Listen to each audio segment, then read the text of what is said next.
finally. Yes. Kati ekyamazima omanyi bana Uganda ebintu ebisinga baagala balaba eno gye kisembera.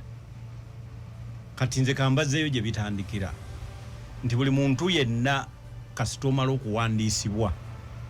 kuba presidential candidate mu Uganda mu bimu ku bintu ebikuweebwa bakuwa abakuumi abasirikale ne bakukuuma okumalirako ddala campaign. Kati ate kasita oba nga ovuddeyo n'oba nga gwe namba 2 kitegeeza gwe ettundutundu ly'Abannayuganda libadde lyagala gwe oba okulembera. Kakati gavumenti yonna bw'eba eyagala kye bayita electoral credibility waliwo ebintu byekola ng'ebikolera ffe ab'omu Uganda ne obawo byekola ng'ebikolera abo ab'ebweru international community. Kuba ensi is a global village. Kyalo kimu waliwo bye bakusuubiramu ze bayita peremptory standards for fundamental human rights.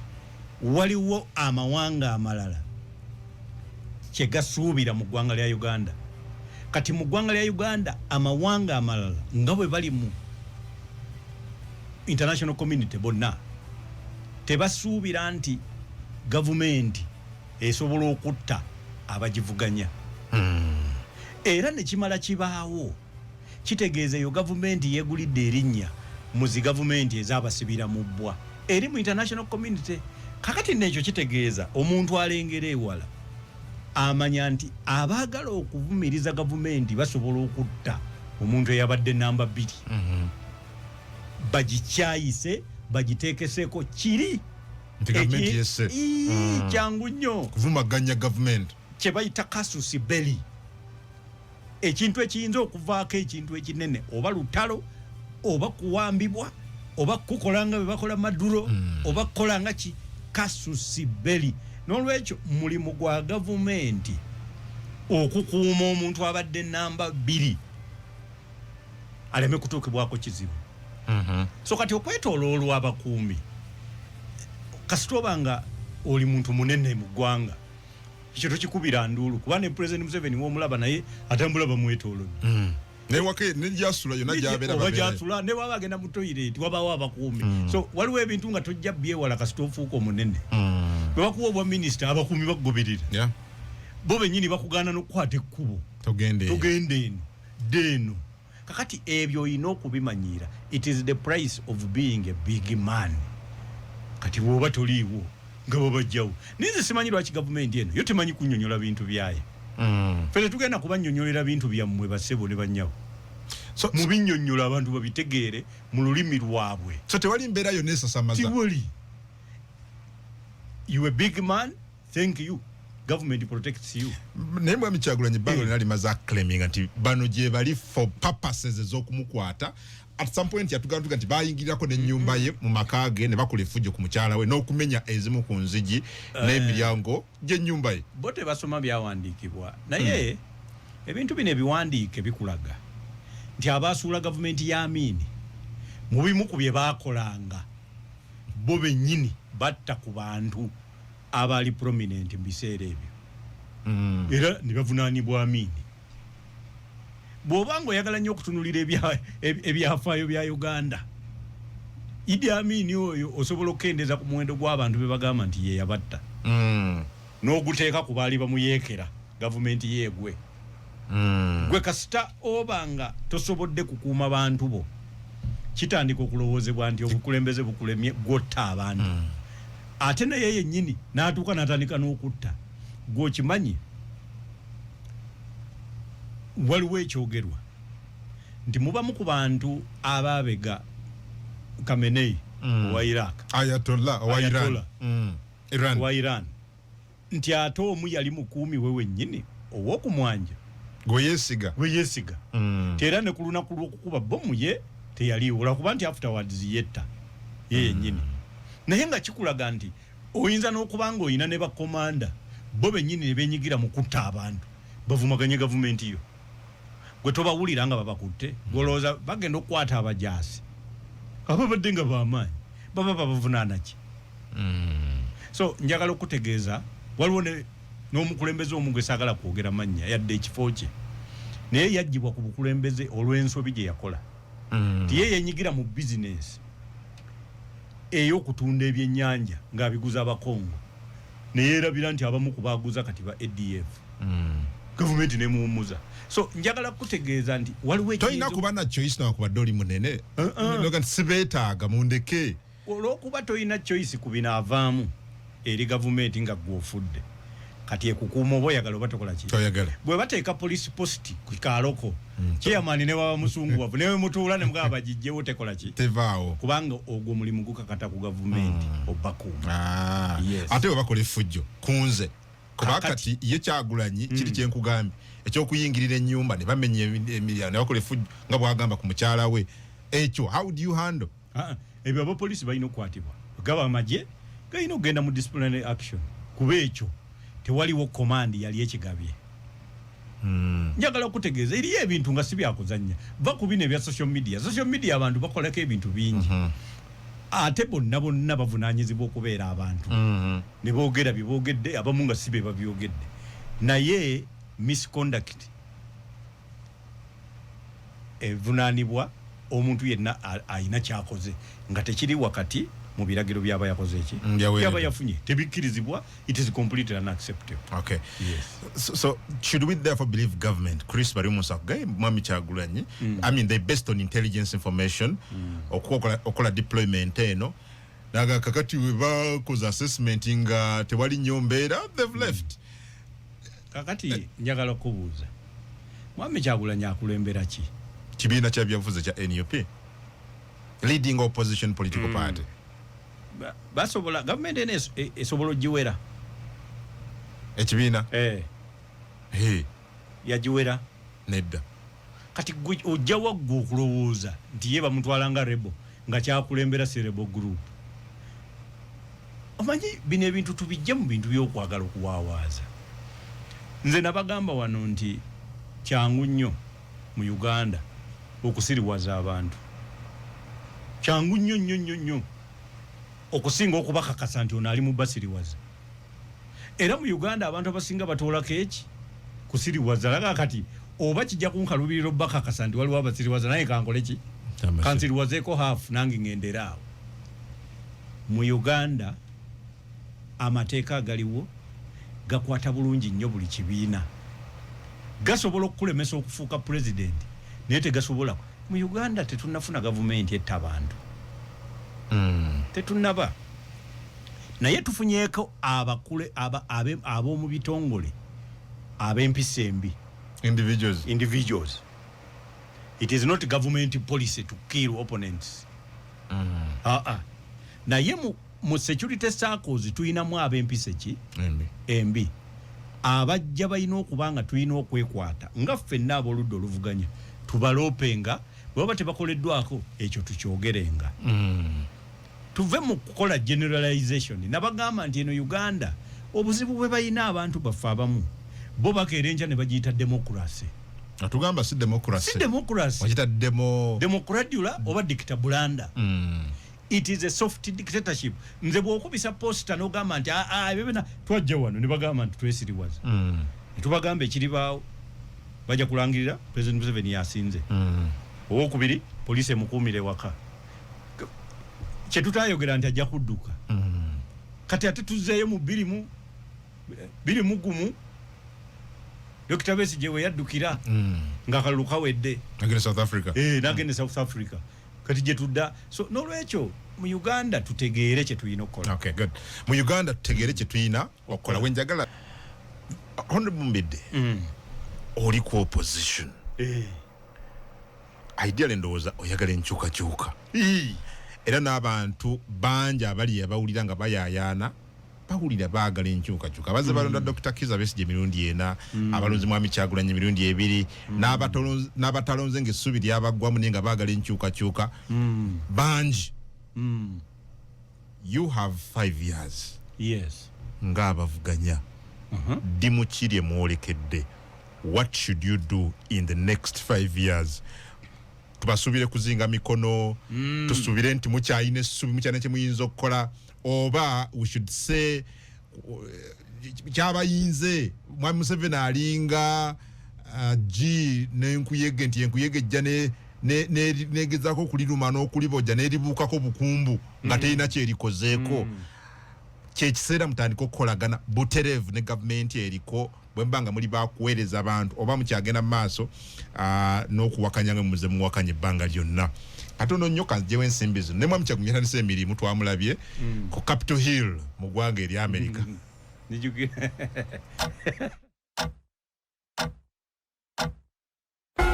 Essaawa zigenda kuwera 2 ezasuula essanja. Nze nasooka okukagendako bwe nalondebwa ku American Council for Young Political Leaders. Mwaka ndoza gwali 2021 era omuntu ne bwa googling asobola obitegeera. Nagenda kwaka akafo ne batukubirako ebifaananyi ekikakuweesa kubanga bwe bakukuba ebifaananyi emabega eno White House ebeerabika kwegamba kafo ka byabulambuzi kafo kalungi era yakayimiriddemu kabadde kalungi. Ensonga yandisinze obukulu opposition yeina okutunuulira tuyina okuba ne ideological dichotomy of the politics of Uganda. Politics wa Uganda kati tuyina omukutulamu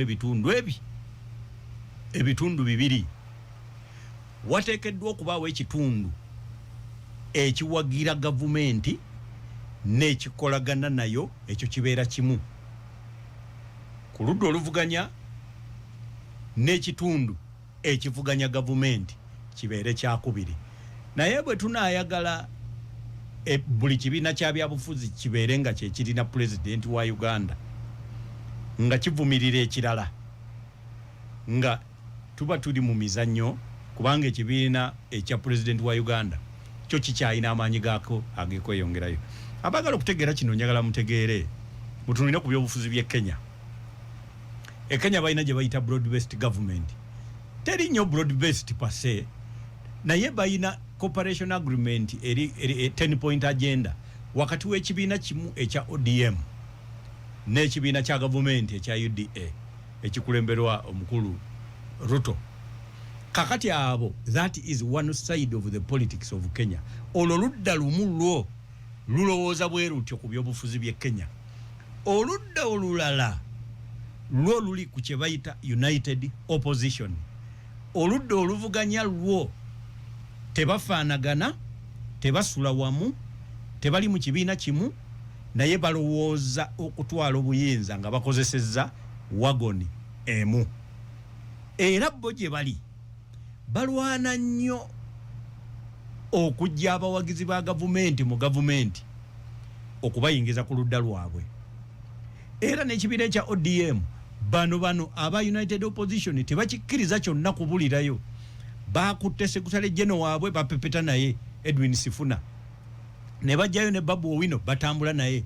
James Orengo governor naye batambula naye, bagezaako okulaba nga bagisosonkola. Fe wane waffe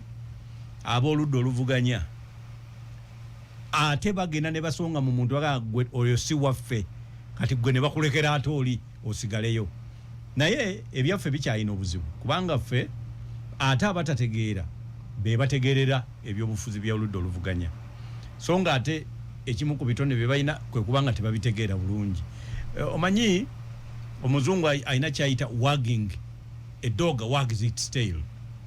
nti embwa yeetenga omukira gwayo kubanga embwa erowoozebwa nti yo yennyini yennene okusinga omukira, kakati yo yeegunyeenya kwe kubayita okutenga omukira. Naye ate mu byobufuzi bya Uganda eby'oludda oluvuganya ate ogenda okwetegereza bwoti ng'omukira gwe gutenga embwa nga gwe ogulaba munene nnyo ate okusinga embwa, kakati n'ogamba nti the tail is wagging its dog. Kakati yenkola eri mu Uganda mu bibiina by'obufuzi naddala ku ludda lwaffe oluvuganya. So n'olwekyo olw'okuba tukyabuliddwa obukulembeze ku ludda oluvuganya, kakati buli kibiina kitambula kyokka ate buli kibiina kikuba ekibiina ekirala, naye nga byonna biri ku ludda luvuganya. Kakati afunamu ye gavumenti. Ekyo kitegeeza ebbanga lye tunaamala nga tuli mu ebyo olwokuba byonna bifuna obuwagizi kuba buli muntu kyayogera kisobola okufunayo abawagizi abamu basobola okusinga ku balala obungi naye era nabo baba bawagira so n'olwekyo mu Uganda tukyalina ekiseera ekizibu ekiseera kino kitutambuza bubi ekiseera kino kitumalira obudde nti kakati bye twayogera nga tugenda tetunnaba kugenda mu kulonda kati twogera nga tuva mu kulonda emiramwa gikyuka bukyusi naye nga gyonna gyakulimba kakati ffe abasajja abakulu abatakyasobola kulimba tosobola kutuyingiza mu bintu nga birimu okulimba so Uganda tuyina obuzibu era obuzibu obwo tunaba tetunabunogera ddagala tukyalina obuzibu ku ludda oluvuganya ffe ng'aba DP ffe ate endowooza zaffe zakyuseemu ffe tulowooza nti obukulembeze bwe twagala bukyuke nga ffe tuddako n'olwekyo tuli mu kutambula nga tugenda mu bwo okusinga okumala obudde nga twogera ku buliwo nga bakomenteeta ffe tujja kulaba bukulembeze ng'abalaba omupiira ogwa Arsenal waliwo ebyo ebintu Arsenal biki nze sibigoberera naye olaba abantu nga babigoberera babiriko balaba TV bayinza n'okulwanagana bonna bali mu t-shirt balabiraba waliwo yatambyawo biki ebyo bityo nze sibiraba naye ffe si bwe tutyo bwe tugenda okutunulira ebyobufuzi bya Uganda ffe tugenda kubeera practicing politicians nti bye twagala bikyuke mu Uganda twagala tuweebwe omukisa tubikyuse kubanga abantu ba bulijjo omulimu gw'okulonda obukulembeze bw'eggwanga gwe twabatikka bambi tebagusobola mu Uganda tulina abantu abasobola okujaguza ne bakola ne pate nga beebaza president nti yakoze oluguudo kakati kitegeeza olina obuzibu bw'ogenda okusanga kubanga tuyinayo n'abantu ba campaigner eyo ku ground ababuuza oludda oluvuganya nti omusajja ye yagabye emyoga gwokozeewo ki kakati bwe tubanga tukyalina relative political maturity of the masses ng'ekyali wansi bwetyo abo abantu tobabuulira nti be baba balonda president addako mu America enkola yakyusibwa nti kati olunaku olwaleero omuntu asinga okufuna obululu obungi mu presidential election mu America tekitegeeza nti yagenda okufuuka president osobola okuwangula popular vote naye vote ya electors oba electoral vote iyo ne bagikuwangulako kubanga buli state bagiwaayo abantu baayo it is apportioned a number of voters ngaba electors ng'ogyeko states 48 eziweebwa abantu almost abagala okufaanagana kati ate eriyo state nga zo ziweebwa okusinziira ku nkizo eziba zirina omulimu gw'abantu okulonda president addako nga tebamanyi mugaso gwa president gw'alina kukola teguliwa bwe gumba tegunnabaggyibwako tetugenda kuddangula ekyokubiri opposition eya Uganda bw'enaamala okutegeera nti mu Uganda tulina okubeera ne dichotomous politics ebyobufuzi nga bya mirundi ebiri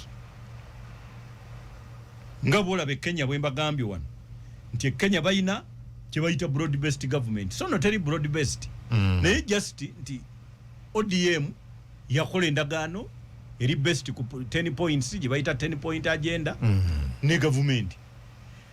kati abo bo balowoozebwa nti ebyobufuzi byabo kugenda mu 2027 mu kulonda bo bajja kubeera awa wamu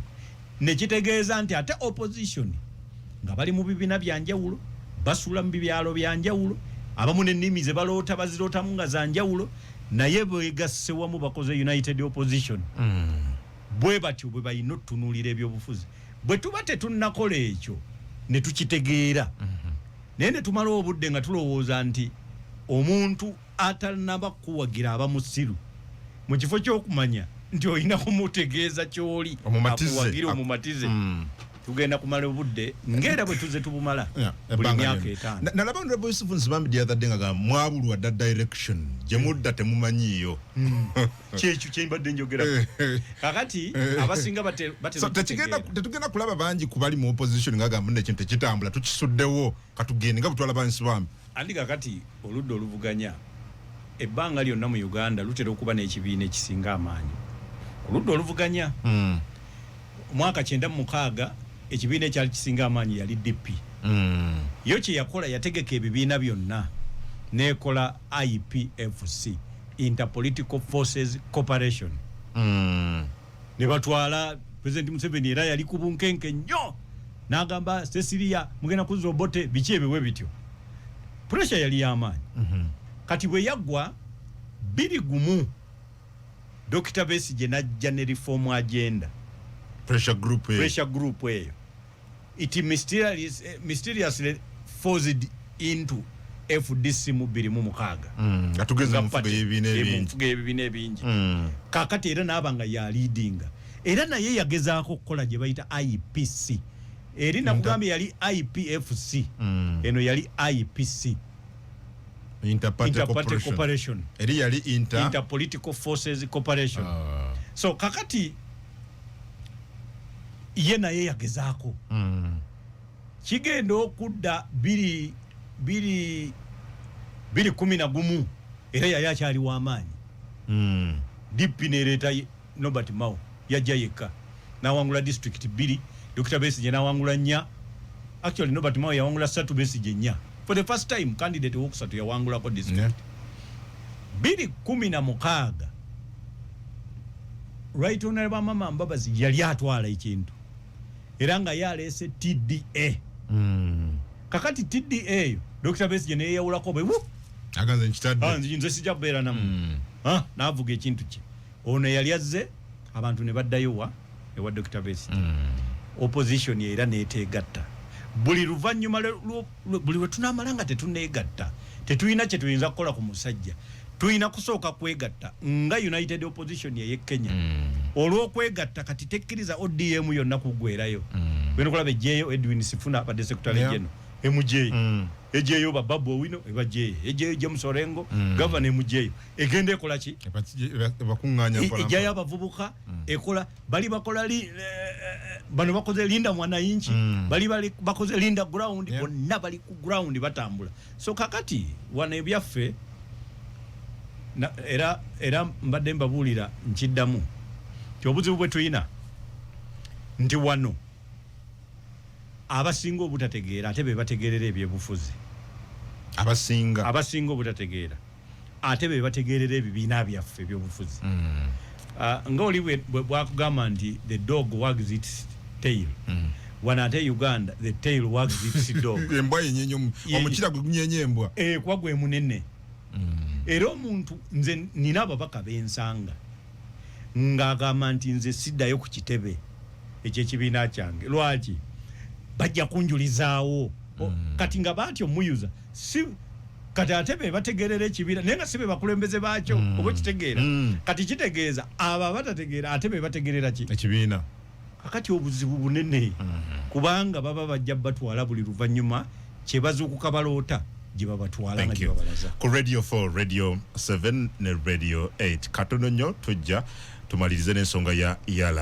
Yala Honorable Mbidde yaliyo until ebisanja ebyo ebibiri kakati ebibiina biri mu kweteekateeka okubaako n'ebifo bijjuza naye wakyaliwo ebibuuzo bingi ku bifo ebyo Parliament ya East Africa NRM twagirabye emabegako awo mu bandike balonga na kusomeza 23 jo gabawandikira clerk wa parliament rather clerk wa parliament kenyini yes ya wandise baluwa nga ayita ababaka ba parliament okwatening a plenary ku lunaku olwokuna okulonda new representatives mu parliament eno eyayala baluwa eno njinaku wano helicopter speaker wa parliament deputy speaker saba minister leader of opposition government chief whip n'abalala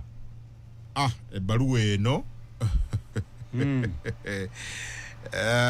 tujjukira well NRM eri mu kuteekateeka okujjuza ebifo y'ababaka bali ababiri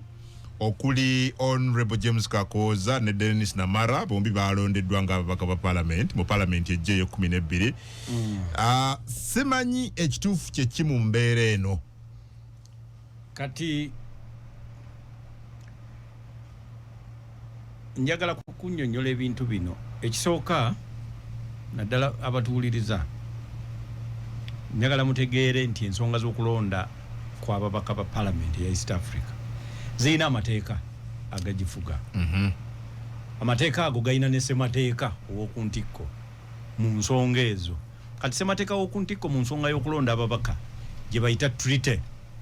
for the establishment of the East African Community, oba endagaano ey'amawanga agali mu mukago ogwa East Africa. Eyina akawaayiro namba 5 n'ataano mwolondera. Kati akawaayiro ako tekakyali kokka, kalina n'emisango egikatapuse, nti tokyayinza kugamba bugambi nti omusajja yakatapuse bubi oba yakakoze bwati. Kalina ne kooti eya East Africa okutaputa kwe yakakolera. N'olwekyo kati tumanyi bulungi kyekategeeza. Misango giri ebiri. Omusango ogusooka ogwa Mukasa Fred Mbidde and another versus the East African Community, Anato Gen of Uganda. Reference number 6 of 2011. Omusango ogwo gwali gwange. Gwataputa akawaayiro ako. Omusango ogwokubiri gwali gwa Anita Among versus the Attorney General of Uganda and the East African Community. Kati ye speaker wa parliament ya East Africa. So emisango egyebiri gyataputa akawaayiro. Kati obuzibu bwavudde, speaker wa parliament ya East Africa yagenze ne baweereza notice nti waliyo vacancy, nti ekyamazima waliwo ebifo ebikalu kati 2 mu parliament ya East Africa nga byababaka abalondebwa nga bavaawa Uganda. Teyannyonnyodde ebifo ebyo byafuuse bitya ebikalu, okujjako okugamba nti ababaka abo balondeddwa okukiika mu parliament ya Uganda. Ekyokubiri, ababaka abo ye Honorable Namala ne Honorable James Kakoza. Ababaka abo ekyamazima tebannakiika mu parliament ya Uganda. Kakati si babaka? Si babaka,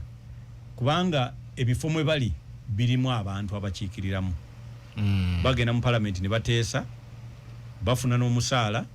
ne constituencies eyo ziri beba zirimu. In fact, bw'oteekawo okulonda nga babaka ba parliament bokka be balonda, era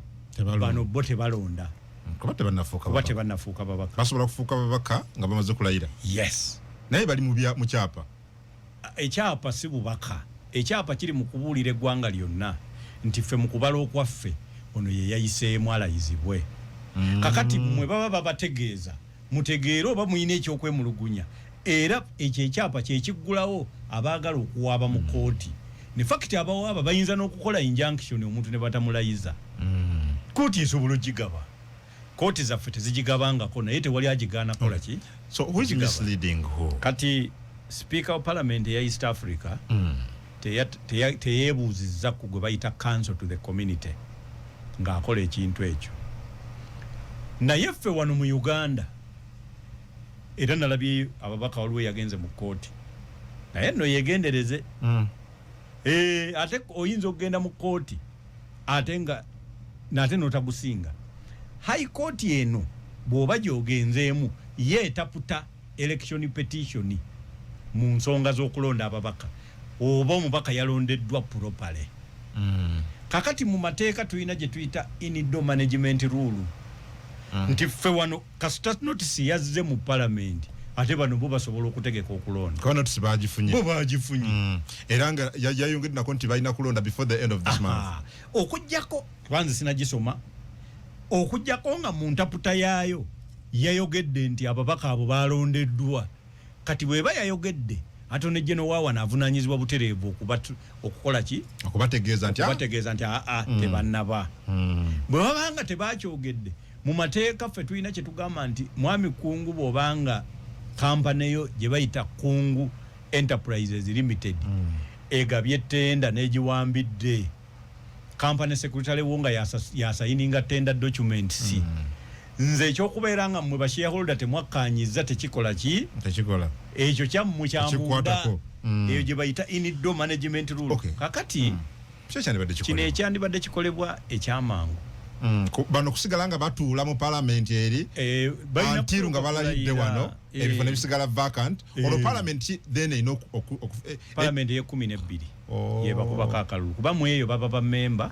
era babana okulonda bagenda kulonda era n'ababaka ababadde mu ye 11 nga tebayiseemu baba basobola n'okwesimbawo kuba ekyo kyekigifuula by election kitegeeza nga waliwo vacancy the nature of creation of that vacancy ezo ndala particulars zezibeera described esooka yalizayininze eyokubiri yalayidde ku bubaka eyokusatu yabadde nominated kati kiri ekigambo nomination bo balowooza kya kugenda ku electoral commission ne bakunominatinga oba ne bakulangirira nga wawangudde kiri baba bategeeza eriyo jurisdictions ng'omubaka ye ate alondebwa bulondebwa kati nge Kenya waliwo ababaka nga balondebwa parties directly kakati obeera nominated until you take oath tobeera mubaka wa parliament kakati wano etteeka litunira abantu ba mirundi ebiri asooka who is the voter ani mulonzi owokubiri who is the eligible contender oba kitegeeza ani asobola okwesimbawo kati etteeka ligamba abalonzi bakityeki members of the assembly munsi yaabwe munsi mwe bava bamemba baki parliament mu bantu bonna abalondeddwa temulimu member wa parliament wa 12th parliament temuli kuba tennabaawo kati oba bweri speaker wayo yani no teriiwo so katoyinza kugamba nti omuntu member wa parliament etakola ki so ekikolebwa kikyamu ekikolebwa kikyamu oba kiri best ku wrong interpretation kisimanyi bwenyeza kyogera mu Luganda ekikolebwa kimenya amateeka ga East Africa era abakulembeze baffe bavunanyizibwa kati abagenda mu kooti baligenze mu kooti ki kati ate oyina kugenda ate mu kooti ya East Africa kubanga ate aba violating etteeka bavaawa eri mu East Africa kati gwe bw'ogamba wano kooti ya wano teyinza kutaputa bikolwa bikyamu ebya sipiika weeri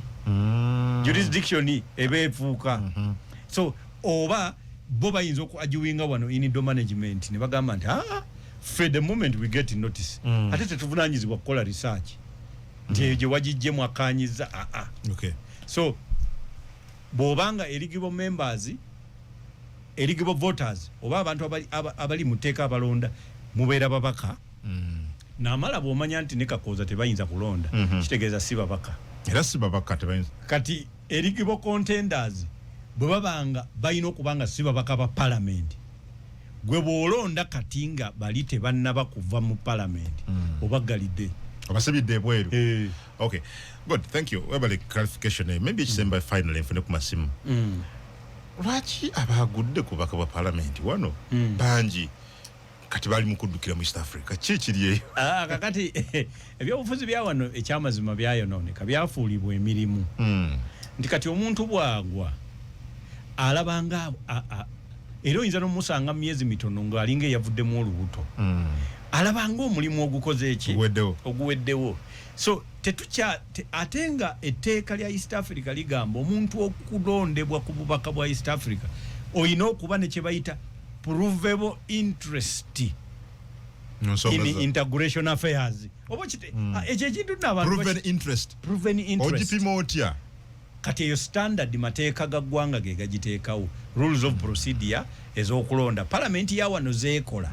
ze zirina ogikola oba kitegeera era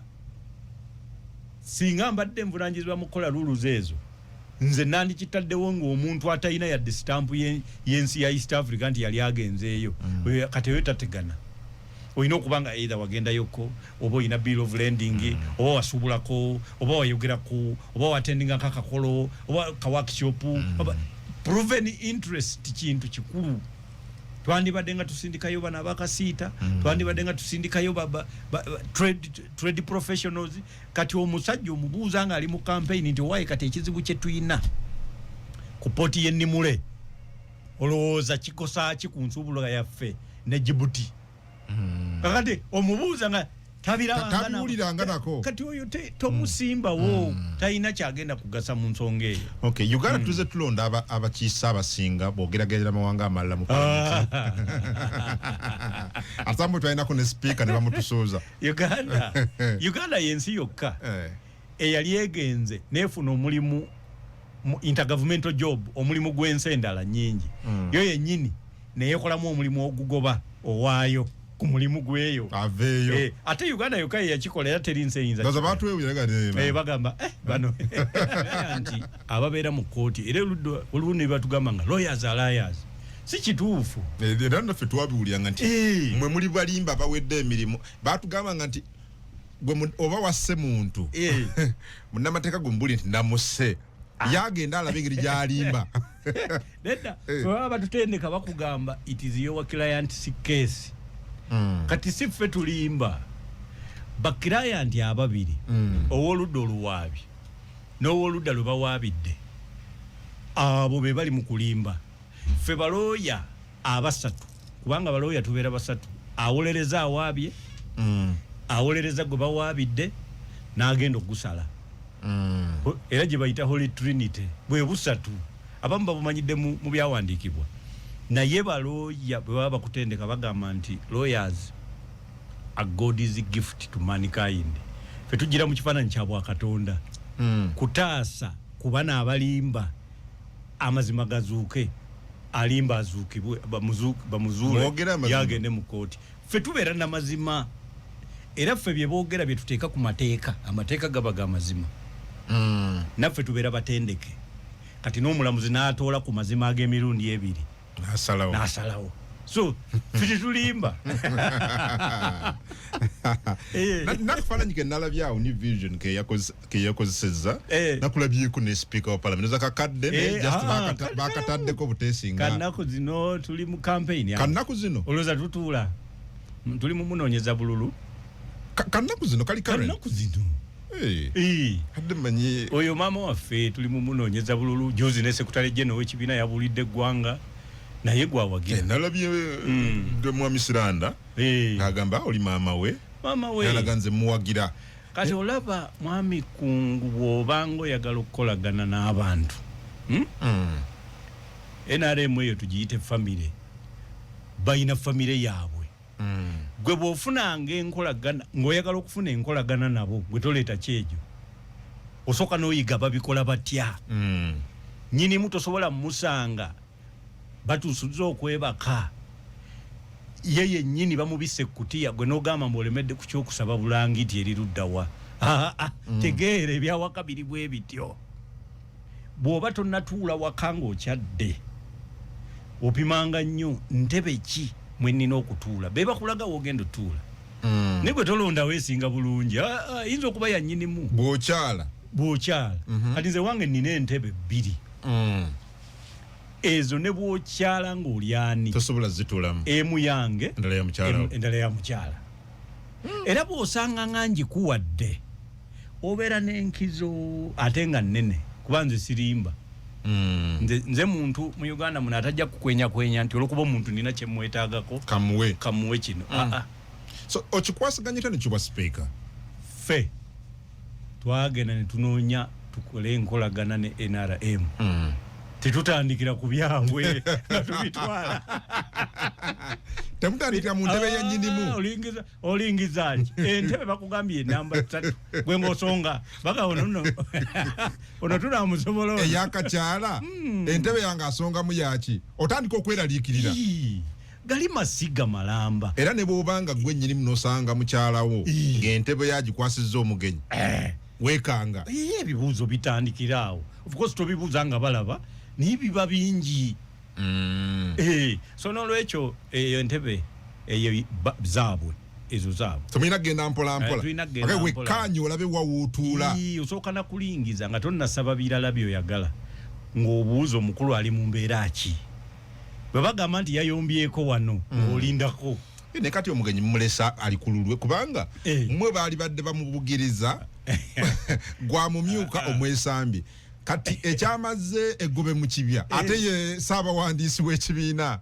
si yekka kati abayina amaloboozi bemuwulira naye ekibiina kyonna ekyamazima muganda waffe twamugambye nsonga eyo agiwumuze eyo gy'alaga si watuufu tetujja kusobolayo kati speaker mubadde nga mu planning nakulada kafaananyi tunoonya bululu tomanyi nti DP naye inayo you're one of the strategists aba on the bamong akakalulu bayino tulina okanonya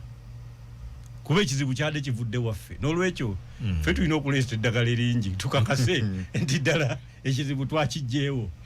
because ekirala kyembadde mbuuza nga ndaba abakulu abaagala obwa sipiika ennaku zino basiseemu sikyabawulira nnyo bonna honorable Mao alinga eyakkakkanya ku muliro honorable Namuganza Princess alinga eyakkakkanya ku muliro Lydia Wanyoto kyekimu ono mwanyinaze ya Kiki Florence Owemasinde alinga ne yalinnya ku muliro. Why are they quiet? Why are they I mean not campaigning? I mean they had started media appearances bogera kino na kino but they've not now since gone mute. Kati buli muntu yenna anonyo wa speaker nga ayagala kuwangula kati abavuddemu ababulekedde abaliko kubanga ekibiina ekisinga ababaka abangi mu parliament kyamaze okulonda ba candidate kati gwe bosigala ngero kyanoonya obululu kitegeeza toli nnyo ku kyakuwangula oli ku kyakunoonya bululu kitegedde bw'obeera nga gweyagala kuwangula bwa speaker kati oba already okomyawo gwe tolabangako muntu ng'ali wabweru wa kisaawe alaba mupiira naye n'asamba kati goyinza okugenda ng'omanyi nti ayinza n'okuba naye ateebye tateeba kati kino kinyegenyege gwe ng'osamba kugobereza oli anaatera okuteeba nga bwe yandika tugulaba ku TV n'atwala bwate ekige nawe n'otwala kati goyinza oteeba kati ekyo kintu kati kimala budde kiwugwe so batandise okukkiriza ku that reason basirise kubanga omanyi ne discipline eno mu bibiina kuba tuli mu nkola ya bibiina bya bufuzi it is a function of discipline gw'okwerekereza kyoyagala kasita ekibiina kibanga tekikikwagalizza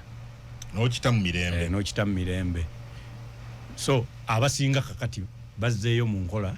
eya discipline bamaze okutegeera ti abantu bano balina enkola yaabwe bagamba nti bw'obeera deputy speaker okola ebisanja bibiri ne speaker n'akola bimeka bibiri kati gw'obeera osajja kudde obanga okazi kudde n'olyoka ogenda ku kirala so okujjako singa DP yali mu maaja ekyo kyokka kyekyali kiyinza okuleetesa enkyukakyuka kubanga kitegeeza nammwe muli kitundu kuki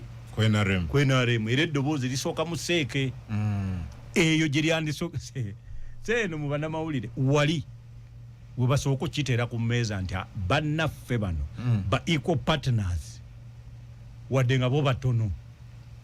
balina kino ekirowoozo kiteesebweko ate enkolagana eno ebaliwo mu kiwandiiko era enkolagana sinto nakugamba eyo first trimester teyina ngeri gyeyinza kukola nga maaja tesobola mwina kuddamu giteesaako bwe mumala ogiteesaako ne mukkaanya yeeyongere maaso nti erinnyeko stage ey'okubiri stage eddako ya coalition stage esembayo ya maaja stage ya maaja yo DP ebeeviiriddewo ddala egenze obanga bagiyita NRM stroke DP nga linnya pya obubonero bupya coalition yo DP esigala n'ekifaananyi kyayo ne NRM nesigala n'ekifaananyi kyayo corporation yo DP ebebuuzayo bubuuza bajebuuzaako bwebuuza era ffe corporation yaffe erina n'ensonga zaayo ez'obwa speaker teziriimu ensonga ezaffe ziringa nnya kuliko dialogue okukola amateeka ga byakulonda malungi kutereza bya human rights obwa speaker tebuliimu so kati kyekiddako eri bano abadde beegwanyiza how are they going to be relating with Mukyala singa finally parliament namulonda nga speaker kubanga ebigambo ebikaawe bibadde biwanyisiganyizibwa okuva mu campuses ez'enjawulo honorable Princess Namuganza the other side n'abalala nga obadde obigoberera okujjako oyo honorable Princess yesimanyi nnyo naye abasigadde kimmanyi nti speaker tekukuba yakwataganye edda nabo nze mu byemba ndaba kubanga muntu wakukwatagana na buli muntu ne bwoba tokkaanya naye gwe kasita ogamba nti ekyobutakkaanya nkivuddeko omanyi alabika onayewanita amongono yayiga enkola ya President Museveni enkola ya President Museveni tateekawo kisenge Chinese wall nti ku ludda luno be bange luli si bange actually ye ababe tababeeramu yasinga kubeera eri mu batali babe In fact ne bobo mulaba President Museveni ng'akuba campaign speech ye abanga ali ku ludda oluvuganya era ayinza okujjanga Kawempe n'agamba nti nyinza nti okuba n'omwala bwe guti mu government ekulemberwa Museveni kati ye yennyini ng'ate yayogera kati kubeera nga ye amanyi kuzannya ng'ali mu balabebe nono namulabye akimanyi so okujjako oli gwe bayimpikinga nako kuba minister namuganza naye banabalala akyayinza okwogera nabo wakyayinza n'okufubutuka y'abalala omanye eriyo okulonda okujja okubeera ku fulo ya parliament nga tikukulembeddwa bibiina bya bufuzi okwo kwabo abagenda okukwata ebifo ng'ekyokubiri ekyokusatu ekyokuna tugaye nti yo opposition ekyobwa speaker n'obwa deputy yakyo era ensobi ebannene ne tuba nga tukyagala kubanga tokitandikira mu campaign eno oyina kitandikira mu kunoonya banaakulonda ng'obalonda oludda oluvuganya olunaku lwe lulyetaaga obwa sipiika luyina okubanga luyina ababaka abasinga obungi mu palamenti obanga kubulako batono n'omanya nti neetaagayo ababaka 10 abasajja tubalye naye ng'olina ababaka 6 ng'opposition yonna toyinza kunoonya bwa sipiika nga gw'oyagala obujjako ayina bina nemwe bali kwefiiriza kadde tujjanga kusoma nnyo ebbanga lyonna mukama lyanaatusobozesa opposition waliwo ebintu nno bye tulina okukulembeza naye nga biruma naye nga bwe tutabiteeka mu mutwe teri nkyukakyuka ffe gye twagala ejja kubaawo ekisooka si kya mugaso kutandika kulowooza ku candidate ow'amaanyi ku President Museveni naye tulowooze ku nkyukakyuka eyinza okujjawo nga naye agiyambye ebeerewo President Museveni gwe buli lwolowooza nti ogenda muwangula mu prosidi eno gye yeeteerawo obeera naawe onoonya waako kaddiya mulala Sebagala yakaddiwa nadda eri Dr. Semogere ne bamukaddiya naye nga yeesimba ku Museveni ne wajja Dr. Besigye naye bamukaddiyiza kati noono bw'oba olaba nga naye akaddiye tunoonya mulala twetaaga process ya nkyukakyuka ffe gye twagala through dialogue nti President wa Uganda agenda kukola nga bw'olaba Moi bwe yakola nga Nyerere bwe yakola akwate obukulembeze abuwe system eyeetengeredde tugende mu demokrasiya nga Rawlings Owagana bwe yakola tosobola kgenda mu kalulu ng'ogenze kusinga President Museveni ekisoboka nze nonsanga wewandese embeera sikulya bagebe busule bulungi n'olwekyo abatuwuliriza mwebale nnyo okuwuliriza naye abantu baffe mubagamba abo balowooze nnyo ku ngeri ki gye tugenda mu process empya okusinga okulowooza ku candidate anaasinga President Museveni kweyanziza webale nnyo Honorable Dr. Fred Mukasa Mbidde ng'ono amyuka president w'ekibiina kya Democratic Party bwero bwe tubadde munna programu eno buli lunaku lwa 2 tuba naye era bwetyo bwe tubadde